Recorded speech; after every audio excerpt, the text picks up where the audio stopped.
ඔන්න යාළුවනේ හැමෝම පිස්සුවෙන් වගේ හොයපු ඔයාලා හැමෝම ආසාවෙන් බලාගෙන හිටපු ප්‍රේමදඩේම 6 අද ඉඳන් මුල ඉඳන්ම අපි ඔයාලට අරගෙන එනවා. ඉතින් ප්‍රේමදඩේම 7 බැලුවා වගේම ප්‍රේමදඩේම 6 කතාවත් අවසන් වෙනකම් බලන්න කියලා ඔයාලා හැමෝටම ආරාධනා කරනවා. අද කතාව පටන් ගන්නේ 2019 අවුරුද්දෙන්. මේ වෙලාවේ ඉන්දියාවේ ඉන්න ලොකුම පණ්ඩිතයෝ බුද්ධිමත්තු ඒ වගේම අද්භූත මන්ත්‍ර බල තියෙන අගෝරිවරු හැමෝම රහසිගත තැනකට එකතු වෙනවා. ඔවුන් හැමෝම කතා වෙන්නේ ඇයි මහාචාර්යවරයා අපිට මෙතනට එන්න කිව්වේ? මොකක්ද වෙන්න යන පෙරලිය කියලා. මොකද හැම අවුරුදු 100කට සැරයක්ම ලෝකයේ ලොකුම විනාශයක් සිද්ධ වෙනවා. ඔන්න ඔය වෙලාවේ මහාචාර්යවරයා එතනට ඇවිත් හැමෝම බය වෙන කතාවක් කියනවා. 2020 අවුරුද්දේදී මුළු ලෝකයම විනාශ වෙන්න යන්නේ කියලා එයා කියනවා. හැබැයි එතන ඉන්න කවුරුවත් මේක විශ්වාස කරන්නේ නම් නැහැ. හැමෝම හිතන්නේ මහාචාර්යවරයාට පිස්සු කියලා. මේ වෙලාවේ මහාචාර්යවරයා කියනවා මම මේ කියන්නේ නිකන් බොරු කතාවක් නෙවෙයි. මගේ ඇස් දෙකෙන්ම දැකපු දෙයක්. එතකොට එතන ඉන්න කාන්තා ජ්‍යොතිෂ්‍යවේදිනියක් අහනවා මොකද්ද මහාචාර්යතුමනි ඔබ දැක්කේ කියලා. එතකොට මහාචාර්යවරයා කියනවා මගේ ගණනය කිරීම වලින් ලෝකයට ලොකු අනතුරක් පේන්න තිබුණා. ඒ නිසා මම හැම රහසක්ම හැංගිලා තියෙන ඒ මහා දේවාලයට ගියා. එතනදී කොටියෙක් පැනලා මාව මරන්න හැදුවත් මාව බේරගත්තේ අපේ මහා බලවන්ත නාග දේවතාවිය. ඊට පස්සේ මම ඒ දේවාලය ඇතුලේදී පැහැදිලිවම දැක්කා අපේ රට මූණ දෙන්න යන ඒ මහා ගැටලුව. තවත් පැත්තකින් රහස් රසායනාගාරයක ඉන්න විද්‍යාඥයෙක් මහා විනාශකාරී දියරයක් හදලා ඒක විදේශිකයන්ට පෙන්වනවා. ඔවුන් සූදානම් වෙන්නේ ಭಾರತයට ඒ කියන්නේ ඉන්දියාවට පහර දෙන්න. ඔන්න යාළුවනේ 2020 අවුරුද්ද උදා වෙනවා. සතුරු රටේ මිනිසුන් අර භයානක විෂ දියරය ගංගා ජලයට කලවම් කරනවා. ඒ වතුර පාවිච්චි කරපු හැමෝම ලෙඩ වෙලා මුළු රටේම වසංගතයක් පැතිරෙන්න ගන්නවා. ඔන්න ඊට පස්සේ 2020 ජනවාරි 24 වෙනිදා අර අගෝරිවරුයි පිරිසයි ආයෙත් මහාචාර්යවරයාව මුණ ගැහිලා අහනවා මේ වසංගතය නවත්වන්නේ කොහොමද කියලා. මහාචාර්යවරයා කියනවා මම දේවාලයේදී අමෘත මන්තන් එක දැක්කා. අපිට පිහිට වෙන්නේ කවුද කියලා මම නාගරාජයාගෙන් ඇහුවා. නීලගිරි ශිව දේවාලයේ අසල ජීවත් වන තමන්ට කැමති රූපයක් මවන්න පුළුවන් මහා බලවන්ත ඉච්ඡාධාරී ශේෂ නාගිනියට විතරයි අපේ රට බේරගන්න පුළුවන්. ඇය එන්නේ ඇගේ පලිය ගන්න නෙවෙයි. මේ මව්බිම වෙනුවෙන් පලි ගන්නයි.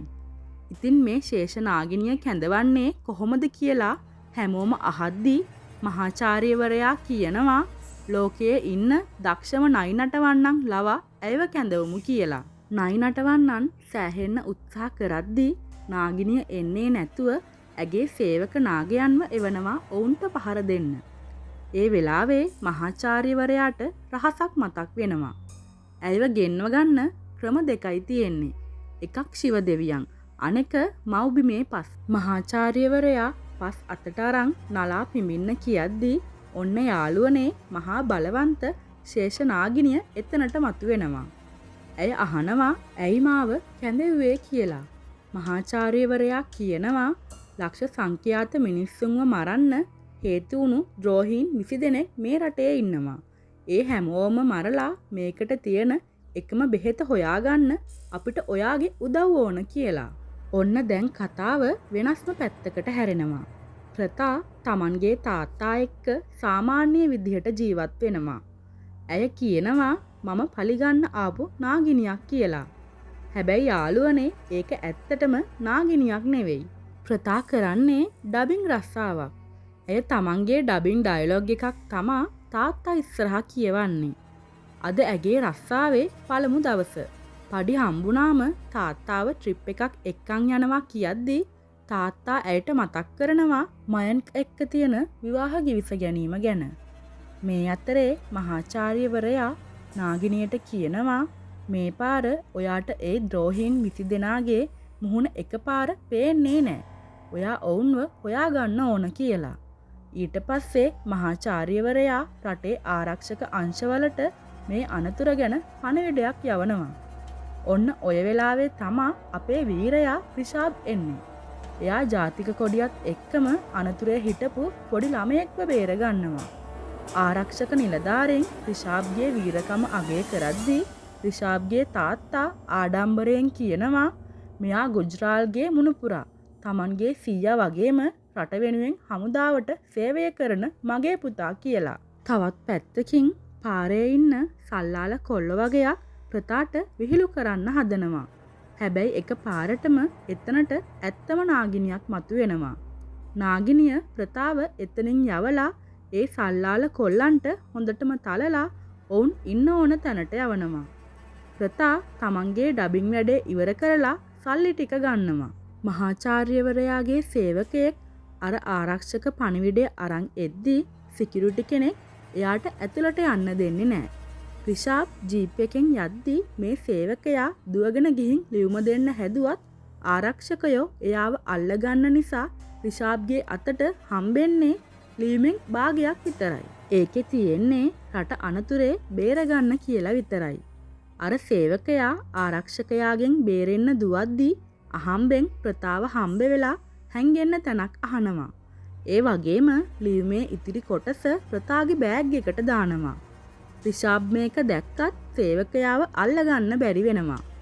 මේ අතරේ පොලිසිය ඇවිත් ප්‍රතාට කියනවා ඔයා ආපු බිල්ඩින් එකේ හොර ජාවාරමක් යනවා.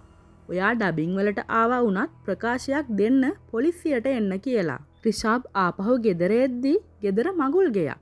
රිෂාබ්ගේ මල්ලි කියනවා අයියා සීයා වගේ හමුදාවට බැඳිලා රට බේරගද්දි මම අයියා තෝරලා දීපු කෙල්ලව කසාද බැඳලා පවුල රකින්නවා කියලා. පස්සේ ආච්චි කියනවා හැමෝටම පූජාවකට දේවාලයට යන්න ලෑස්ති වෙන්න කියලා. ප්‍රතාගේ තාත්තා කියනවා දේවාලයට ගියොත් හොඳ ආරංචියක් ලැබෙයි කියලා. ඒ නිසා ප්‍රතාත් ඒ දේවාලයටම එනවා.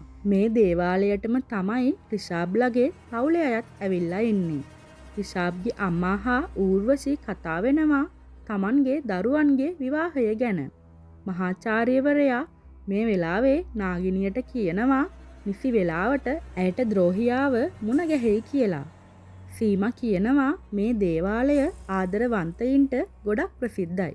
මෙතන එකට පූජාව කරොත් ආත්ම 7ක් එකට ජීවත් වෙන්න වාසනාව ලැබෙනවා කියලා. ඔන්න යාළුවනේ අහම්බෙන් වගේ ප්‍රතා සහ රිෂාබ් දෙන්නම එකම වෙලාවක මේ ආත්මීය පූජාව පවත්වනවා.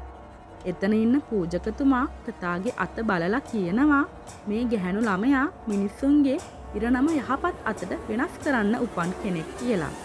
පූජාව ඉවර වෙලා යද්දී රිෂාබ් සහ රිතේෂ් යන වාහනය ඉස්සරහට එක පාරටම ලොකු ණයෙක් පයින්නවා. වාහනේ ඇක්සිඩන්ට් වෙලා ඔවුන් ප්‍රපාතයකින් පල්ලෙහාට වැටෙන්න යනවා. ඔවුන් උදව් ඉල්ලලා කෑ ගහද්දී ප්‍රතා දුවගෙන ගිහින් රිෂාබ්ගේ අතින් අල්ලලා එයාව බේර ගන්න හදනවා. හැබැයි රිෂාබ්ගේ අත ප්‍රතාගේ අතින් ලිස්සලා රිෂාබ් පල්ලෙහාට ඇදගෙන වැටෙනවා. ප්‍රතා මහා කම්පනයකට පත් වෙනවා. ඔන්න ඔහොමයි අද කතාව ඉවර වෙන්නේ. ඊළඟ කොටසින් පෙන්වන්නේ මහාචාර්යවරයා ශේෂ් නාගිනියට කියනවා අර ද්‍රෝහීන්ගෙන් එක්කෙනෙක්ට තියෙන්නේ කෘත්‍රිම කකුලක් කියලා. ඒ වගේම ප්‍රතා රිෂාබ්ලගේ ගෙදරට එනවා. ඒක දැකලා සීමා ගොඩක් පුදුම වෙනවා. ඉතින් යාළුවනේ ප්‍රපාතයෙන් වැටුණු රිෂාබ්ට මොකද වෙන්නේ? කෘත්‍රිම කකුල තියෙන ඒ පළවෙනි ද්‍රෝහියා කවුද? නාගිනිය එයාව විනාශ කරයිද? මේ සුපිරි කතාවේ දෙවෙනි කොටස ඉක්මනට ඕනේ නම් next part කියලා කමෙන්ට් එකක් දාන්න. වීඩියෝ එක ෂෙයා කරන්නත් අමතක කරන්න එපා. ඉක්මනින් ඊළඟ කොටසින් හමු වෙමු. හැමෝටම සුබ දවසක්.